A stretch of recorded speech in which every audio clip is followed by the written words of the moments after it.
Hi, అందరికీ నమస్కారం. అందరికీ మహాశివరాత్రి శుభాకాంక్షలు. నిన్న జరిగిన శివరాత్రి ఉత్సవాల్లో భాగంగా ఇది మా ఊర్లో ఉన్న శివాలయం అనమాట. శివాలయం పక్కనే చెరువు ఉంటుంది. చూడటానికి వ్యూ చాలా బాగుంటుంది. మా ఊర్లో ఉన్న శివాలయం ఇది. శివరాత్రికి చిన్న చిన్న ప్రభలు ఉంటాయి. ఇది మా ఊర్లో టెంపుల్ వ్యూ అనమాట. మీకు ఒకసారి టెంపుల్ లోపల ఎలా ఉంటుంది ఏంటి అనేది మీకు చూపిస్తాను. శివాలయంలోకి ఎంటర్ అయిన వెంటనే నాగేంద్ర స్వామి ఉంటుంది. ఇది హోమం అనమాట. ఏదైనా పూజలు చేసుకున్నా, హోమాలు చేసినా ఇక్కడ చేస్తారు.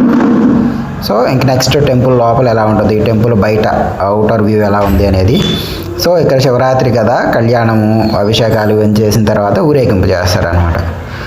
సో మ్యాక్సిమం ఊర్లో ఉన్న వాళ్ళందరూ వస్తారు ఇక్కడికి. ఇంకా కొంచెం దగ్గరలో వాళ్ళు తెలిసిన వాళ్ళు కూడా వస్తూ ఉంటారు. ఈ గుడి అరౌండ్ ఒక 15 years 20 years అలా అవుతుంది. సో చిన్న చిన్నగా బాగా చేస్తారు. ప్రతి ఇయర్ బాగానే చేస్తారు. ఈ సంవత్సరం ఇదిగో కోలాటం, రథం ఊరేగింపు పెట్టారు చిన్నది. అట్ ద సేమ్ టైం కోలాటం అనమాట. పిల్లలు పెద్దవాళ్ళు అందరూ కలిసి ఒక గ్రూప్ వెళ్ళే ఉంది మా ఊర్లోనే. వాళ్ళు కోలాటం, వాళ్ళు చూడటానికి ఊళ్ళో ఉన్న పెద్దవాళ్ళు ఉంటారు కంటే, అంటే ఏజ్డ్ పిల్లలు అందరూ వచ్చి ఇలా కూర్చొని చూస్తూ ఉన్నారు. అట్ ద సేమ్ టైం ఇదే టైంకి ఊళ్ళో ఒక 2-3 ప్రభలు వస్తాయి అన్నమాట. చిన్నవి, కరెంటు వైర్లో ఇబ్బంది ఉంటుందని చిన్న చిన్నవి చేసుకొస్తారు ఎవరి కాళ్ళు మొక్కులు తీర్చుకోవడానికి.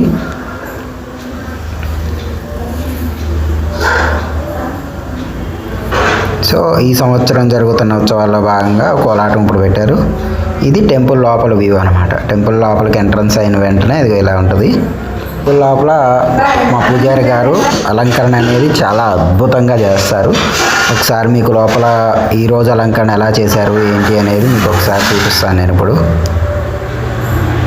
సేమ్ టైం ప్రతి ఒక్క ఫెస్టివల్కి ఎవరో ఒకరు దాతలు ప్రసాదాలు ఇవన్నీ చేస్తూ ఉంటారు. ఈరోజు కూడా ఎవరో చేశారు, నేమ్స్ అయితే ఐడియా లేదు. మీకు ఒకసారి దేవుడి యొక్క అలంకరణ, లింగాకారం అలంకరణ ఎలా చేశారు ఏంటి అనేది మీకు దగ్గరగా ఉండి చూపించడానికి ట్రై చేస్తాను. వీళ్ళు కొంచెం సైడ్ ఇస్తే అప్పుడు తీసి చూపిస్తాను. అదిగో చూసారా, అసలు ఎంత బాగా అలంకరణ చేశారో. మీకు ఇలాంటి అలంకరణ మేబీ ఇలాంటివి ఎక్కడ చూసి ఉంటారు ఇప్పటి వరకు. అది చూడండి, అసలు ఎంత బాగుందో అన్నట్టుంది కదా.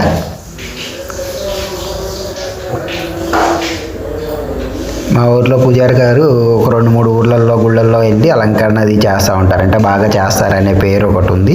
పూజలు కూడా కొంచెం బాగా చేస్తారనే నానుడి కూడా ఉంది ఆల్రెడీ. సో ఇది టెంపుల్ యొక్క లోపల వ్యూ అలా ఉంటుంది. టెంపుల్ బయట నుండి చెప్పాను కదా, కోలాటం మొత్తం పెద్ద మైక్ సెట్ పెట్టేసుకొని ప్రభ ఒకటి ఆల్రెడీ గుడి దగ్గరకు వచ్చింది. ఇంకా ఊళ్ళోకి ఊరేగింపుగా వెళ్తారనమాట. వన్స్ ఊరేగింపుకి వెళ్ళి వచ్చిన తర్వాత నైట్ మొత్తం జాగారం చేస్తూనే ఉంటారు. ప్రతి శివరాత్రికి 24 గంటలు శివనామస్మరణ అని ఒక గ్రూప్ ఉంటారు ఊళ్ళో వాళ్ళు 24 hours అలా చేస్తూనే ఉంటారు. ఇది ఊరేగింపుకి రెడీ అయిన చిన్న రథం అన్నమాట. ఊళ్ళో ఏంటంటే పెద్ద పెద్దవి చేస్తే కరెంటు వైర్లు ఇవన్నీ ఇబ్బంది అవుతుందని చిన్నది చేయించారు. సో ఇలా మ్యాక్సిమం ప్రతి శివరాత్రికి ఏదో ఒక కార్యక్రమం, కోలాటం కానీ ఇంకేదన్నా సాంగ్స్ కానీ నాట్యం కానీ ఇలాంటివన్నీ ఏదో ఒకటి కండక్ట్ చేస్తూనే ఉంటారు. ఇది మా ఊర్లో ఉన్న ఒక ఏరియా వాళ్ళు తీసుకొచ్చిన ప్రభ అనమాట. ఆ మైకులు చూడండి ఎన్ని కట్టేసారో ఒక ఆటో మొత్తానికి. అలా ఉంది. ఇంకా వచ్చేసి ఇంకా ఊరేగింపు అనేది స్టార్ట్ అయిపోయింది. ముందు దేవుడి ఊరేగింపు బండి, లేదా వెనకాల ఈ ప్రభ అనమాట. అలా ఊరు మొత్తం తిరిగి వచ్చి ఆ తర్వాత నైట్ 12 దాటిన తర్వాత అభిషేకాలు చేస్తారన్నమాట. సో ఆ అభిషేకం చూడటానికని కూడా నైట్ 12 వరకు జాగారం చేసి మొక్కులు తీర్చుకునే వాళ్ళు చాలామంది ఉంటారు. సో ఇంకా కోలాటం వాళ్ళు ఉన్నారు. రోడ్డు కూడా బాగానే ఉందిలే అని ఇంకా ఊరేగింపులో కోలాటం వాళ్ళు కూడా వచ్చేసారనమాట. అంతకుముందు ఏంటంటే లాస్ట్ ఇయర్ రోడ్లు వరస్ట్గా ఉండేటప్పటికి ఇంకా నార్మల్గా ఊరేగింపు తీసుకెళ్లేవాళ్ళు. ఈ సంవత్సరం ఈ గవర్నమెంట్ చేంజ్ అయిన తర్వాత రోడ్లు మొత్తం నీట్గా పోసేశారు కాబట్టి ఈ కోలాటం బ్యాచ్ కూడా రోడ్డు మీదకి వచ్చేసారు. అది ముందేమో దేవుడి విగ్రహం ఊరేగింపు, ఆ వెనకాలే ప్రభ అనమాట. అలా ఊరు మొత్తం ఎవరి కాళ్ళు మొక్కులు తీర్చుకునేవాళ్ళు, వాటర్ పోసి కొబ్బరికాయలు తీర్చుకుంటారు కదా, హారతి ఇచ్చేవాళ్ళు, ఇలా చాలామంది ఉంటారు. ఎవరి మొక్కులు వాళ్ళు తీర్చుకుంటారు. సో మ్యాక్సిమం శివరాత్రి రోజు మా ఊర్లో అందరూ వచ్చి దేవుడు శివాలయం దగ్గరికి వచ్చి చూసి వెళ్తూ ఉంటారు.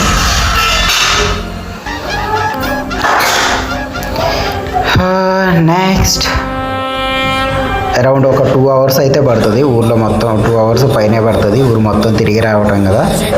ఇప్పుడు ఏంటంటే ముందుగా శివాలయంలో ఉన్న ఈ గుడి దగ్గర ప్రభ కదా, ఇది గుడి దగ్గర నుండి వెళ్తుంది.